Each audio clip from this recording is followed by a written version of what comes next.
Assalamualaikum warahmatullahi wabarakatuh. Salam sejahtera bagi kita semuanya. Selamat pagi. Saya Sintaria Sembiring, dosen di program studi Sistem Informasi Fakultas Teknologi Informasi Universitas Advent Indonesia. Pada kesempatan ini, saya akan menyampaikan pernyataan diri saya dalam unit kerja Tridharma Perguruan Tinggi, khususnya dalam bidang pendidikan dan pengajaran. Saya mengampu mata kuliah konsep sistem informasi yang merupakan salah satu mata kuliah dasar bagi jurusan sistem informasi. Mata kuliah ini diajarkan dalam semester 1, 3 SKS, dan 16 pertemuan. Mata kuliah ini bertujuan untuk memberikan pemahaman yang kuat kepada mahasiswa mengenai bagaimana sistem informasi dibangun, dikelola, dan diimplementasikan berbagai konteks organisasi dan di dalam bisnis. Dalam proses pembelajaran, saya merujuk kepada capaian pembelajaran lulusan. Mahasiswa mampu menerapkan pemikiran logis, kritis, sistematis, dan inovatif dalam konteks pengembangan sistem informasi. Mahasiswa mampu menunjukkan kinerja secara mandiri, bermutu, dan terukur. Mahasiswa mampu menguasai konsep teoritis dan mampu mengambil keputusan yang tepat dalam menyelesaikan masalah berbagai sistem informasi. Secara spesifik, capaian pembelajaran mata kuliah yang saya rumuskan adalah mahasiswa mampu menjelaskan konsep dasar sistem informasi dan menerapkan teknologi dalam konteks bisnis dan kehidupan sehari-hari yang relevan, serta menghubungkan konsep teknis dan kebutuhan pengguna. Mahasiswa mampu menjelaskan konsep dasar sistem informasi dan menerapkan teknologi dalam konteks bisnis dan dalam kehidupan sehari-hari. Untuk mendukung pencapaian CPMK, pembelajaran ini akan difokuskan ke dalam sub CPMK, menjelaskan konsep sistem informasi dan teknologi, memahami manfaat teknologi dalam pengolahan dasar sumber daya manusia dan bisnis, mengenal jaringan komputer, e-bisnis, dan metode pengembangan sistem. Buku referensi yang akan digunakan adalah O'Brien James, Introduction to Information System, Turban Ephraim, Information Technology for Management, dan Loudon, Organisasi and Technology in the Network Enterprise. Dalam pengajaran ini, saya akan menerapkan pendekatan teori dan praktik secara seimbang. Metode yang akan digunakan mencakup ceramah interaktif, diskusi kelompok, studi kasus, dan kuis. Strategi ini saya rancang untuk mendorong mahasiswa untuk berpikir kritis dan sistematis, serta mengkaitkan teori dengan praktek nyata di lapangan. Penilaian dalam mata kuliah ini saya lakukan secara bertahap dan terukur. Bobot penilaian terdiri dari tugas dan keaktifan mahasiswa sebesar 30%, kuis sebesar 20%, serta ujian tengah semester 25% dan ujian akhir semester 25%. Selain itu, saya juga memberikan bonus tambahan sebesar 5% bagi mahasiswa yang selalu hadir di dalam kelas dan tidak pernah absen. Sebagai pendidik, saya percaya bahwa pembelajaran yang baik bukan hanya menyampaikan materi, tetapi menciptakan lingkungan belajar yang aktif dan berkembang seiring perkembangan waktu. Dari proses tersebut, saya melakukan penyesuaian metode pengajaran agar lebih sesuai dengan karakteristik mahasiswa saat ini, termasuk integrasi studi kasus terkini, pemanfaatan teknologi pembelajaran. Saya menyadari bahwa dunia teknologi informasi terus berkembang. Karena itu saya tidak hanya mengandalkan materi dan buku saja, saya selalu berupaya memperbaharui isi pembelajaran dengan isi-isi aktual yang terjadi di dunia bisnis dan organisasi, seperti pengembangan e-bisnis, peran big data, AI, dan transformasi digital di berbagai sektor. Saya juga menerima dan terbuka masukan dari mahasiswa, terutama terkait gaya penyampaian dan kejelasan materi, Beberapa perubahan yang sudah saya lakukan misalnya adalah memperbanyak penggunaan studi kasus, memberi kesempatan untuk presentasi interaktif, dan pemanfaatan platform digital sebagai pendukung pembelajaran, baik dalam kuis maupun diskusi online. Saya percaya bahwa dosen adalah seorang pelajar, pembelajar, dan pengembang mata kuliah adalah proses berkelanjutan demi mencapai kualitas pendidikan yang lebih baik. Selanjutnya, simak cuplikan pengajaran saya di kelas yang menunjukkan bagaimana pendekatan dan metode tersebut saya terapkan dalam pembelajaran nyata bersama mahasiswa. Terima kasih.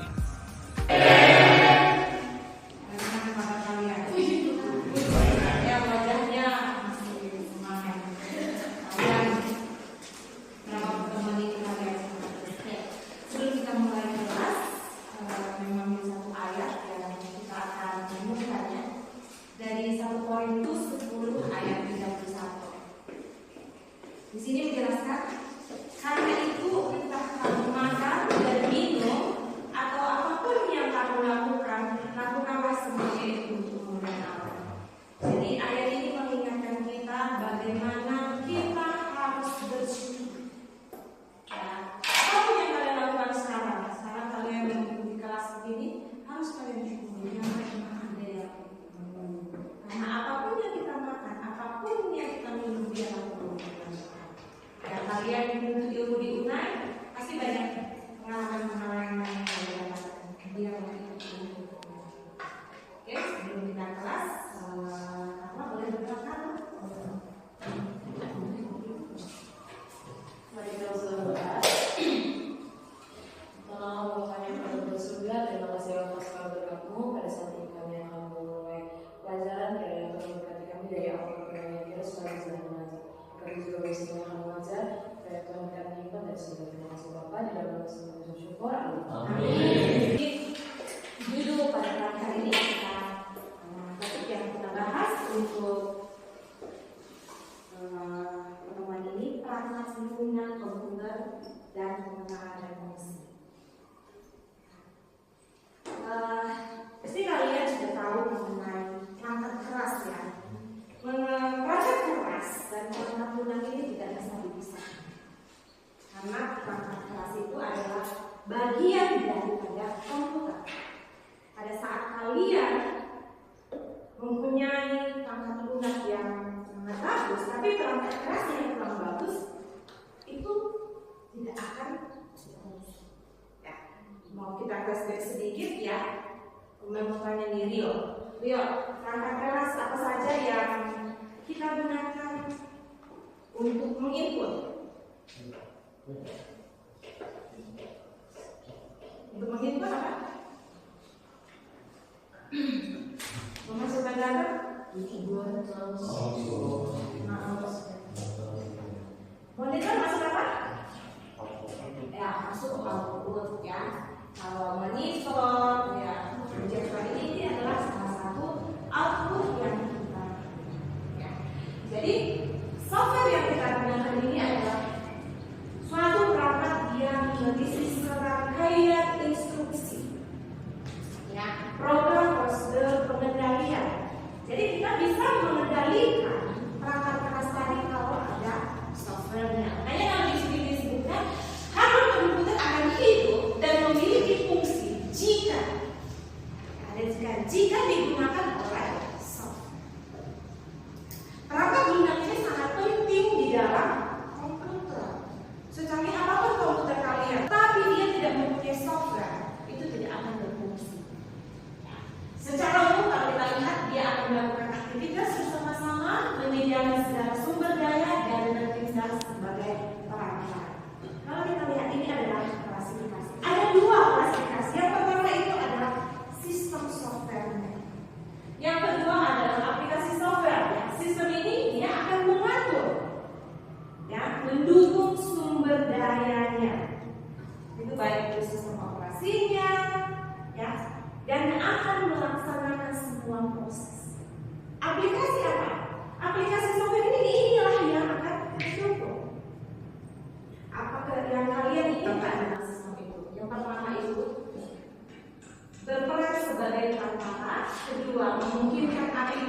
output filenya.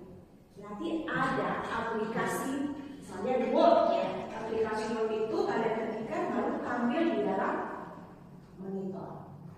Jadi dia akan manajemen aplikasi dan multitasking. Jadi komponennya ada 4. Kita ingat ya, 4 komponen di dalam perangkat lunak.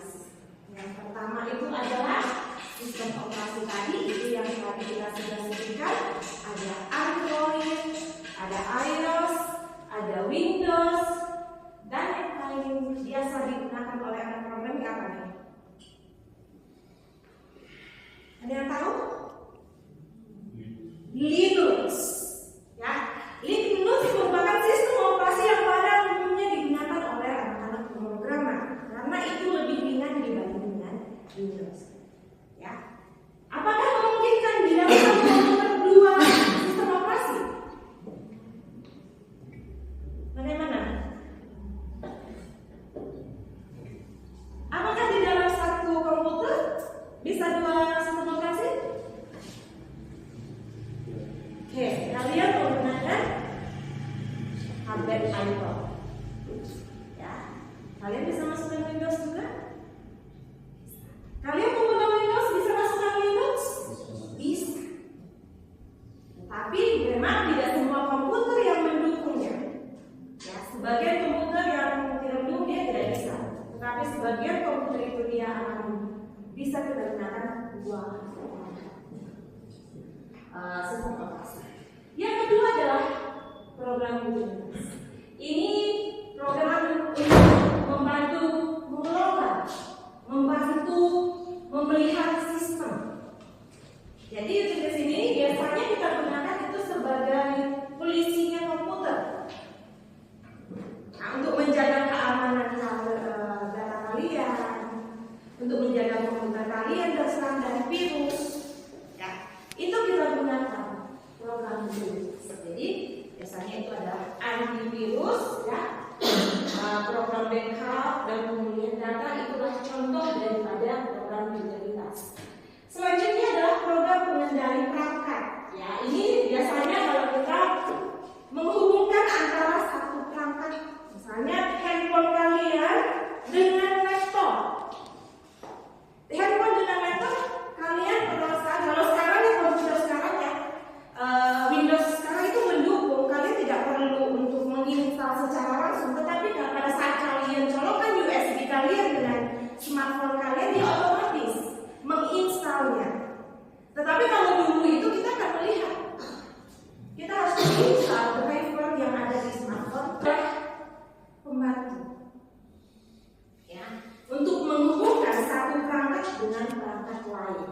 Keempat adalah program penerjemah bahasa. Jadi ini pengembang perangkat lunak untuk menulis program. Pada saat kalian membuat PHP, ya, pemrograman, ya, di situ dia akan ada alat untuk menerjemahkan bahasa manusia, nah, supaya dapat dimengerti oleh komputer. Jadi keempat ini adalah komponen perangkat lunak. Sampai di sini ada pertanyaan?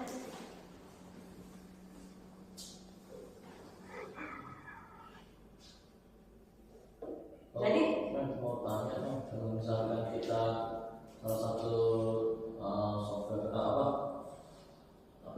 yang software yang kita rusak, kayak misalkan penggunaan antivirus, apakah langsung berdampak sama aplikasi-aplikasi lainnya gitu? Oke, kalau misalnya antivirus kita bermasalah, apakah aplikasi lainnya akan terganggu?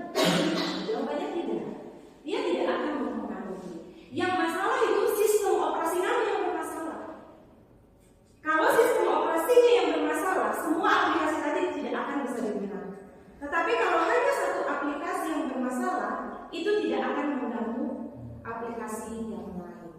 Jadi seperti itu, ya. Jadi misalnya tadi, misalnya aplikasi Word kalian bermasalah, Office lah misalnya ya, Office bermasalah, itu tidak akan terganggu.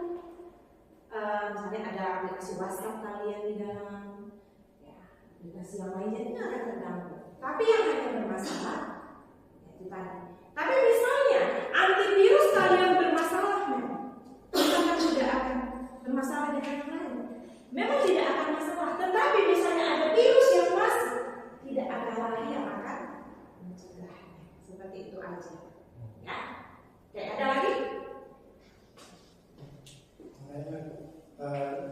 Kalau misalnya saat kita menggunakan komputer kita sempat mematikan firewall yang ada di laptop kita, so menghidupkannya sehingga waktu kita mengoperasikan laptop itu lagi seperti searching di Google atau buka aplikasi yang lain, apakah akan terkena apa semacam serangan cyber gitu?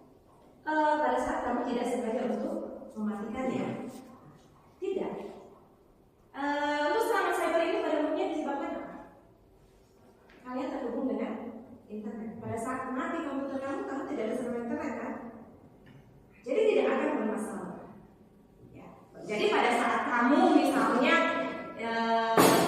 tiba-tiba laptop kamu mati habis baterai. Kalau habis baterai dia akan kembali ke semula lagi. Pada saat kamu membuka file-file yang tadinya kamu buka di Google misalnya, itu akan tetap aktif. Kalau hanya tadi gara-gara mati. Tetapi kalau memang diserang sama virus, ya misalnya kamu membuat mengerjakan sesuatu, tiba-tiba pada saat kamu searching itu ada virus di dalam, kamu buka lagi aplikasi kamu itu sering terjadi. Ya, makanya biasakan buka aplikasi-aplikasi yang resmi. Karena pada saat kalian gunakan aplikasi-aplikasi yang tidak resmi itu banyak orang memasukkan ya virus-virus supaya kalian membeli antivirusnya seperti itu. Ya, software aplikasi. Ya, ini sudah tahu kita semua ya. Software aplikasi ini kalian sudah menggunakan masing-masing. Setiap hari, setiap untuk membantu kegiatan kita gunakan software aplikasi. Di kelas ini, ya, coba cek handphone masing-masing. Berapa aplikasi yang kalian tidak gunakan? Pasti lebih banyak yang tidak digunakan dibanding yang digunakan. Ya, kadang kita bingung, kita download aja terus hanya makanya sekali, terus lupa untuk menghapus. Akibatnya apa tuh? Kesobat. Kalau kamu download aplikasi aja terus, memorinya penuh, ya. Akhirnya kalian harus menghapus beberapa. Nah, jadi software aplikasi ini dibangun untuk sebuah ada tujuan. Jadi kalau kalian mau mendownload aplikasi, downloadlah yang sesuai kebutuhan kalian. Kalau tidak dibutuhkan, Anda harus dihapus aja, karena itu akan memakan memori. Kalau kita perhatikan di dalam komputer, ada yang namanya web browser. Ya. Ini bagian-bagian contoh daripada perangkat lunak. Ada yang word processing untuk mengetikkan kata. Yang biasa kita gunakan itu adalah Office. Tetapi ada beberapa jenis ya. Ada Adobe Word, WordPerfect, OpenOffice. Ini digunakan semuanya untuk mengetik. Ya. Misalnya kalian mau buat tugas, biasanya kalian tidak di web, ya di Office ya, word processingnya. Selanjutnya ada grafik. Kalau kita membuat presentasi, paling sering sekarang mahasiswa itu adalah membuat Canva. Karena lebih bagus, lebih tampilannya lebih menarik. Ya. Canva PowerPoint ini masih menguasai untuk presentasi grafik. Selanjutnya database management. Ini contoh ya. Ya, kalian ada Oracle, ya. Ada MySQL. Itu nanti kalian belajar di semester berikutnya. Ada Microsoft Access, ini ada di Office. Ini sederhana, tetapi mempunyai fungsi penyimpanan database yang lumayan bagus ya, tapi tidak secanggih daripada MySQL dan Oracle. Dalam bisnis ini sangat penting, karena di dalam bisnis juga aplikasi itu sangat digunakan. Yang pertama itu kita lihat itu adalah bagian keuangan, bagian supply chains, ya aplikasi supply chains, bagian dari bisnis enterprise, aplikasi software. Ya. Kalau kalian anak SD atau anak TI, ya. Untuk kategori bahasa pemrograman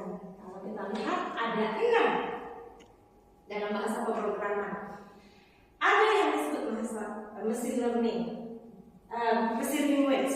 Machine language ini biasanya kita menggunakan bahasa biner. Ya, masih ingat ya gimana cara menghitung 1 kosong 1 kosong. Berkembangnya nantinya mereka sekarang mengembangkan komputer kuantum yang membedakan nanti ini 1 kosong nanti itu akan berbeda. Jadi ada machine language, ada high level. Ini bahasa yang kita gunakan, yang dimengerti oleh manusia. Yang kayak kalian buat Java, ya. Dan ada markup language, assembly language, coordination language, object oriented. Kita akan lihat satu persatu. Machine language. Ini tidak bisa digunakan di semua komputer kita. Ini tidak akan bisa menggunakan bahasa mesin.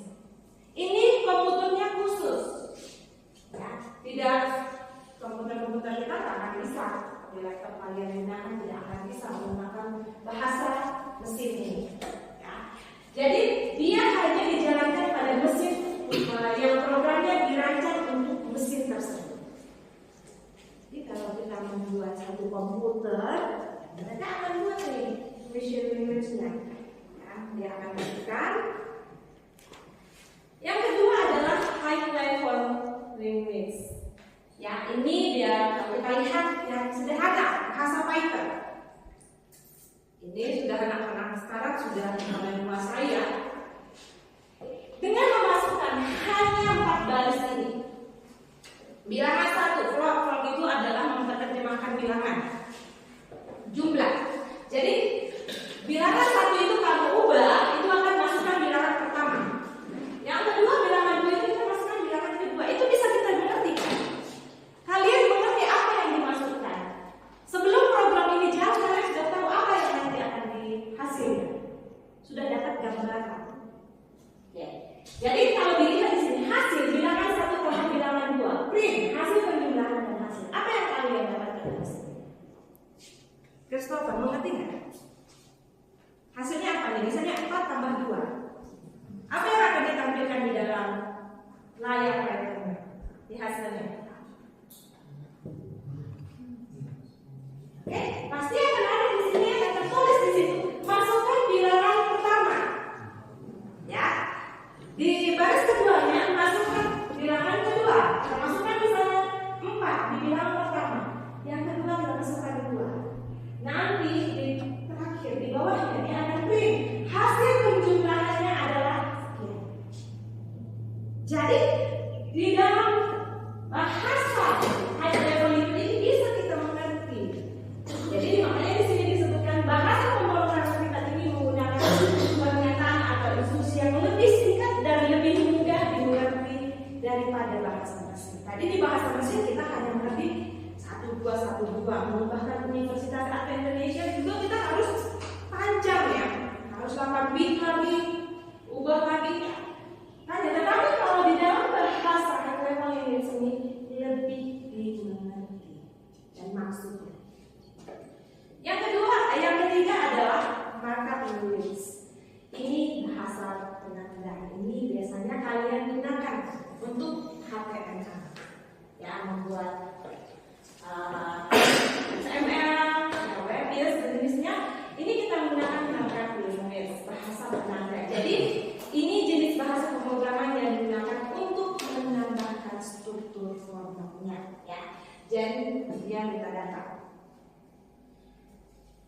Selanjutnya ada yang namanya bahasa assembler, ya. Ini biasanya digunakan oleh arsitektur prosesor. Jadi prosesor-prosesor kita itu pada umumnya mereka menggunakan assembler, ya.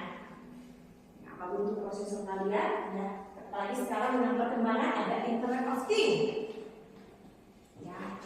Jadi mereka menggunakan assembler language. Selanjutnya, yang paling ini untuk formulation. Untuk membuat aplikasi dengan menggunakan pernyataan lebih dekat dengan bahasa manusia. Ini SQL, MATLAB, ya. Visual Basic, sekarang Visual Basic ini tidak ada lagi, sudah tidak berkembang. Tetapi SQL ini semakin berkembang. Jadi ini adalah bahasa pemrograman generasi keempat. Yang paling banyak berkembangnya object oriented,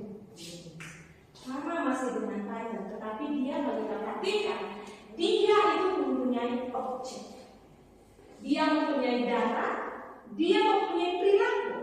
Jadi kalau kita mau buat codingnya, saya mau buat coding itu maju mundur sekian berapa meter, bisa dia ukur. Ya, jadi pada saat kita membuat codingnya, kita bisa lihat, oke, ini ternyata 10 meter setelah penggabungan. Jadi ini bisa digabungkan dengan konsep-konsep yang lain. Ya. Jadi object oriented design. Bagaimana perannya dalam sistem informasi? Ya, di dalam sistem informasi itu ada 6. Yang pertama itu adalah mengelola data menjadi informasi. Yang kedua adalah optimalisasi proses bisnis.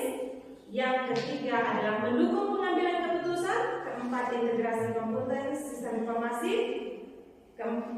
Kelima, memastikan keamanan data. Keenam, mengelola penyimpanan dan pengambilan data. Kita lihat perangkat lunak untuk pengolahan data menjadi informasi. Contohnya adalah pada saat kalian ke rumah sakit, ya. Dan sistem ini semakin berkembang. Ke depannya, data-data yang ada di internet ini, kalau kita lihat AI, semua data yang kalian inputkan di AI itu akan tersimpan secara otomatis. Nah, nanti pada suatu saat ada orang yang mencari berita yang sama, dia akan menampilkan. Selanjutnya, otomatisasi proses bisnis.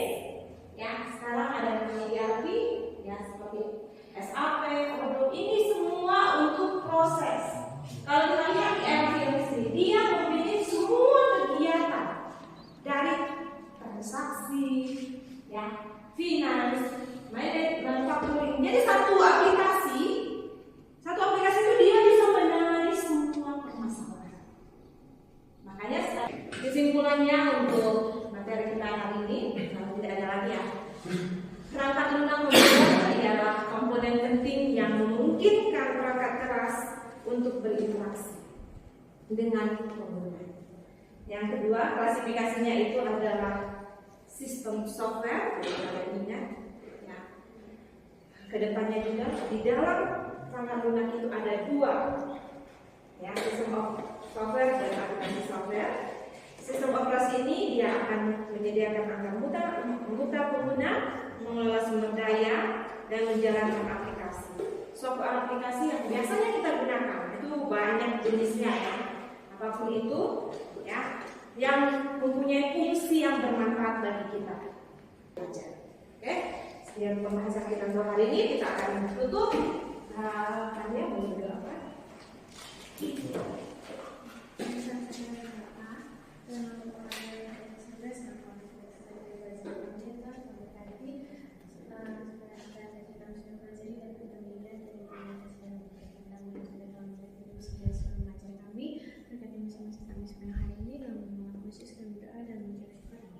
Amin. Terima kasih.